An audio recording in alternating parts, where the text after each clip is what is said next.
প্রিয় বন্ধুরা, আজকে আমি আপনাদেরকে দেখাতে চলেছি আমি কফি হাউসে কয়টা মেশিন চালাই। ঠিক আছে, আমি এখানে একটা মেশিন দেখতে পাচ্ছ, এই মেশিন একটা চালাই। ঠিক আছে, এখানে একটা বড় মেশিন দেখতে পাচ্ছ, একটা দুইটা দুইটা, আর এখানে দেখতে পাচ্ছ কয়টা, দুইটা মেশিন। কয়টা হয়েছে? চারটা। এই একটা পাঁচটা, পাঁচটা আরও আছে। আমি আরও একটা দেখাচ্ছি, এই একটা মেশিন, এই একটা মেশিন। ঠিক আছে, এই ছয়টা মেশিন আমি চালাই এবং এই ছয়টা মেশিন দ্বারা আমি বিভিন্ন আইটেমের কফি বানাই। ঠিক আছে, অবশ্যই যারা কফি হাউসে আসবা তারা অবশ্যই এই মেশিন সম্পর্কে ধারণা রাখতে হবে, আর যাদের ধারণা নাই তারা অবশ্যই আমার চ্যানেলটাকে সাবস্ক্রাইব করে রাখবা। ঠিক আছে, আর এগুলো সব দেখতে পাচ্ছ কত সুন্দর করে সাজিয়ে রেখেছি, এগুলো হচ্ছে কফি স্যাম্পল।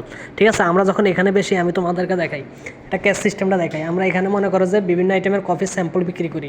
ঠিক আছে, বিভিন্ন স্যাম্পল বিক্রি করি, আর এখানে টেস্ট করতে হলে আমাদেরকে টাকা দিয়ে টেস্ট করতে হবে, কারণ এটা একটা ব্র্যান্ডের কোম্পানি। ঠিক আছে, এই জন্য আমরা এখানে টাকা রাখি, বুঝছেন। আর যারা মনে করেন যে কফি শপে আসবেন তারা অবশ্যই কিন্তু এই মেশিন সম্পর্কে ধারণা থাকতেই হবে অবশ্যই, না হলে আপনি কিন্তু কফি শপে আইসা কাজ করতে